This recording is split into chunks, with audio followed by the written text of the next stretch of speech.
በአላህ እምላለሁ የሰማሁት ቃል ታላቅ ዜና ሳይሆን አይቀርም። ሌሎቹ አረቦች ካጠቁት ያለ እናንተ ተሳትፎ የፈለጋችሁት ተፈጸመ።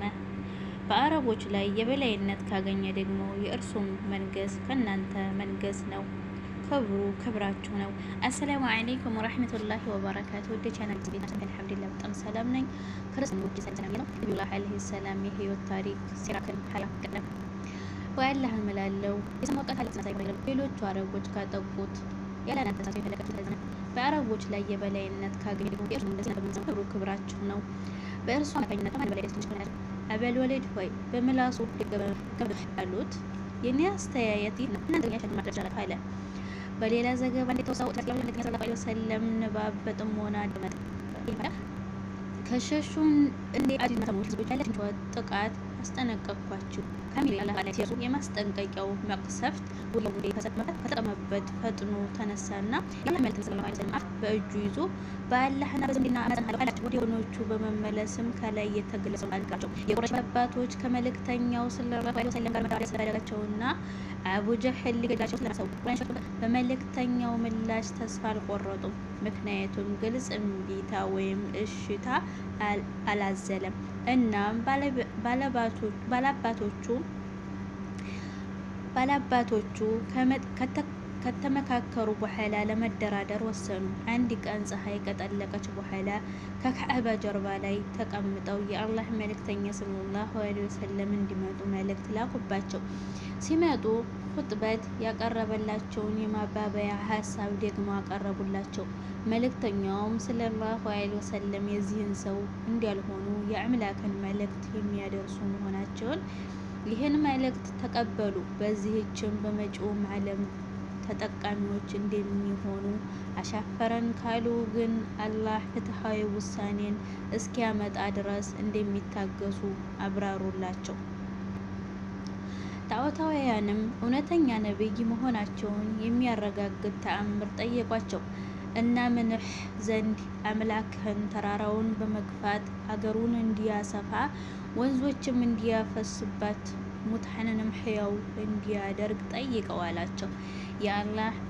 የአላህ መልእክተኛ ነብዩ ሰለላሁ ዐለይሂ ወሰለም ምላሽ ግን ካለፈው የተለየ አልሆነም። ቅጣትም ጠየቋቸው። ሰማይን ቆርሶ ያወጣል አሏቸው። ነብዩ ሰለላሁ ዐለይሂ ወሰለም የአላህ ቃል ነው ከፈለገ ይፈጽማል የሚል መለሰ። ጣዖታውያኑ ይህን ምላሽም አልተቀበሉም። ይባሰው ዘፈሩ አነቀባቸው። ነብዩም ሰለላሁ ዐለይሂ ወሰለም ባዘዝ ተቀበሉ። የአላህ መልእክተኛ ሰለላሁ ዐለይሂ ወሰለም ለሰው አቡ ጀህል በትዕቢት እንዲህ አለ። ወይ መሐመድ የምታዩት ሃይማኖታችንን ከማነወርና አስተሳሰባችንን ከመጠቀምና አማልክቶቻችንን ከማንቋሸሽ ሌላ ነገር አሻፈረኝ። እኔ በበኩሌ አቅሜ ገዢ ጠብቁና ስጁድ ሲያደርግ በእርሱ አናቱን ተጠቅጠዋል። ለእኔ አሳልፋችሁ ስጡኝ ወይንም ተከላከሉ። ወገኖቹ በኑ አብዱል መናፍም ያሻቸውን ያድርጉ። በአላህ እንምላለን ለክፉ ነገር ፈጽሞ አሳልፈን አንሰጥም። በቀጣዩ ቀን ጠዋት አቅሙ የቻለውን ያህል ተጋሪ በመያዝ የአላህ መልእክተኛ ሰለላሁ ዐለይሂ ወሰለም ተቀምጦ ይጠብቃቸው ጀመር። የአላህ መልእክተኛ ሰለላሁ ዐለይሂ ወሰለም ዘወትር የሚያደርጉት ማዲ በመምጣት መስገድ ጀመሩ። ቁረይሾች አቡ ጀህል ድርጊት ለመመልከት በጠዋቱ ተሰባስበዋል። መልእክተኛው ሰለላሁ ዐለይሂ ወሰለም ስጁድ ሲወርዱ አቡ ጀህል ገባን ሰነው መልእክተኛው ሰለላሁ ዐለይሂ ወሰለም አመራ ከጠገባቸው ሲራፈል ሀያአድ ካጠገባቸው ሲደርስ በፍርሃት የተገረገና የተወራጨ ገጽታው ተቀይሮ ተመለሰ። ድንጋዩ በቆሙ ለቃቀው። የቁረይሹ ሰዎች ፈጥነው ወደ እርሱ መጡ። አበል ሐከም ሆይ ምን ሆንካሉ? ትላልቅ ነገሮች ነገር ልፈጽም ወደ እርሱ ስቀርብ ወንድ ግመል በእኔና በእርሱ መሀል ቆመ። በአላህ እምላለሁ እንደዚህ አይነት ጭንቅላት አንገትና ጥፍር ያለው ግመል አይቼ አላውቅም። ሊበላኝ ቃቶ ነበር። ኢብን ኢስሐቅ እንደዘገቡት የአላህ መልእክተኛ ሰለላሁ ዐለይሂ ወሰለም እንዲህ ብለዋል። ይህ ግመል ጅብሪል ነው። ቀርቦ ቢሆን ኖሮ ይይዘው ነበር።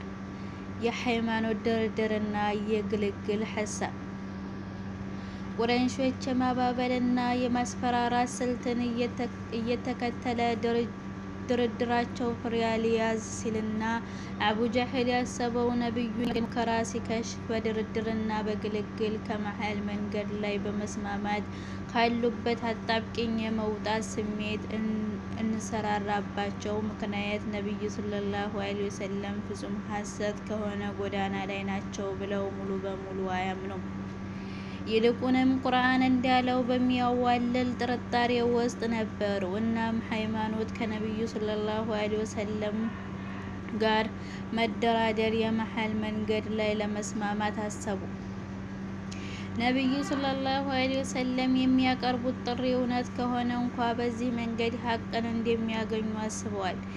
ኢብን ኢስሐቅ እንዳሉት የአላህ መልእክተኛ ሰለላሁ ዐለይሂ ወሰለም ካዕባን በመጎብኘት ላይ ያሉ አልአስዋድ ቢን አልሙጦሊብ፣ ወሊድ ቢን ሙጊራህ፣ ኡመያ ቢን ከላፍ እና አስ ቢን ዋዒል አስሐም የተባሉ ከወገኖቻቸው መሃል በእድሜ ገፋ ያሉትን አስቆሟቸውና ሙሐመድ ሆይ እነሆ እኛ አንተ የምታመልከውን እናምልክ፣ አንተም እኛ የምናመልከውን አምልክና ከመሃል መንገድ ላይ እንገናኝ። አንተ የምታመልከው እኛ የምናመልከው የተሻለ ከሆነ እናጣውም፣ እኛ የምናመልከው አንተ ከምታመልከው የተሻለ ከሆነ ታገኘዋለህ አሏቸው።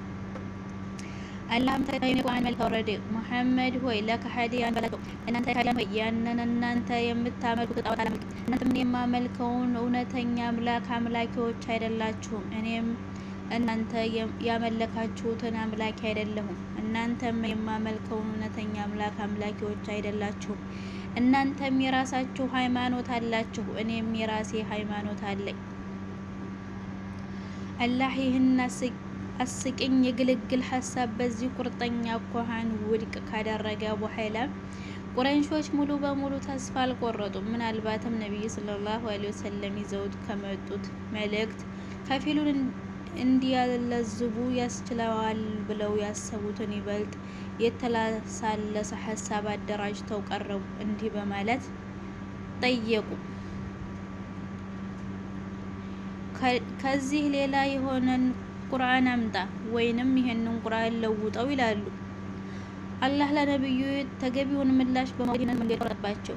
እኔ በራሴ ፍቃድና ፍላጎት አይለኝም፣ የምከተለው በራዕይ የሚነገር ብቻ ወንጀል የታላቁን ቅጣት ፈራለሁ አላቸው። የቁረይሾች ጋር በቁም ነገር ማሰባቸውና ቁረይሾች እስካሁን ለደና ከከሸፈባቸው በኋላ መንገዱ ተጨለመባቸው። ምን እንደሚያደርጉ ግራ ገባቸው። በዚህ ሁኔታ ውስጥ እያሉ ከክፉዎቻቸው መካከል አንዱ የሆነው ነዲር ቢን አልሐሪስ እንዲህ ሲል መከራቸው። ቁረይሾች ሆይ በአላህ እምላለሁ ብልሃት ያጣችሁለት ጉድ ገጥሟችኋል። ሙሐመድ ከእናንተ ውስጥ ከማንም በላይ ተወዳጅ፣ እውነተኛና ታማኝ ሆኖ ኖሯል። ሹመት ከአናቱ ላይ መውጣት ሲጀምር ግን የምታዩትን አመጣባችሁ። ደጋሚ ነው አላችሁ። በአላህ እምላለሁ ደጋሚ አይደለም።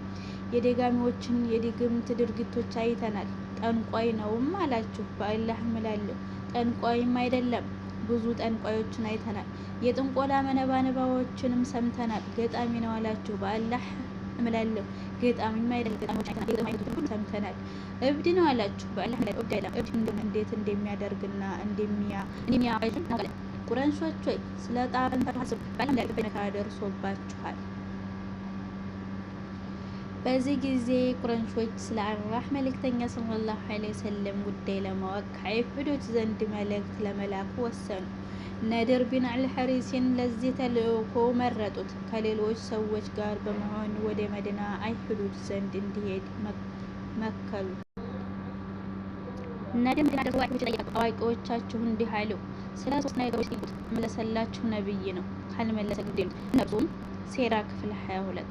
ስለ ሶስት ነገሮች ጠይቁት፣ መለሰላችሁ ነብይ ነው፣ ካልመለሰላችሁ ግን ግደሉት። በጥንት ዘመን ከወገኖቻቸው ተነጥለው ስለወጡ ወጣቶች ምን እንደደረሰባቸው ጠይቁት። አስደናቂ ታሪክ ካላቸውና ምድርን ከምስራቅ እስከ ምዕራብ ድረስ በመዞር ስለሚያስል ሰውም ጠይቁት። ስለ መንፈሱም ሩህ ምን እንደሆነች ጠይቁት። ነድር ወደ መካ ሲመለስ የእኛንና የሙሐመድን ጉዳይ የምንለይበት ነገር ይዘንላችሁ መጥተናል አለና የአይሁዶች ሃይማኖት አዋቂዎች ያሉትን ነገራቸው። ቁረይሾች ያለ መልእክተኛ ሰለላሁ ዐለይሂ ወሰለም ስለ ሶስቱም ጉዳዮች ጠየቁት። ከቀናት በኋላ ሱረቱል ካፍ ወረደ። ከዚህ ምዕራፍ ውስጥ የእነዚህ ወጣቶች ታሪክ ሰፍሯል። አስሐበል ካፍ የዋሻው ባለቤቶች ይባላሉ። አገር የሚያስሰው ሰው ታሪክ ተወስቷል። እርሱ ቃና ይባላል። መንፈስን በሚመለከትም በአልኢስራ ምዕራፍ ተሰጠ።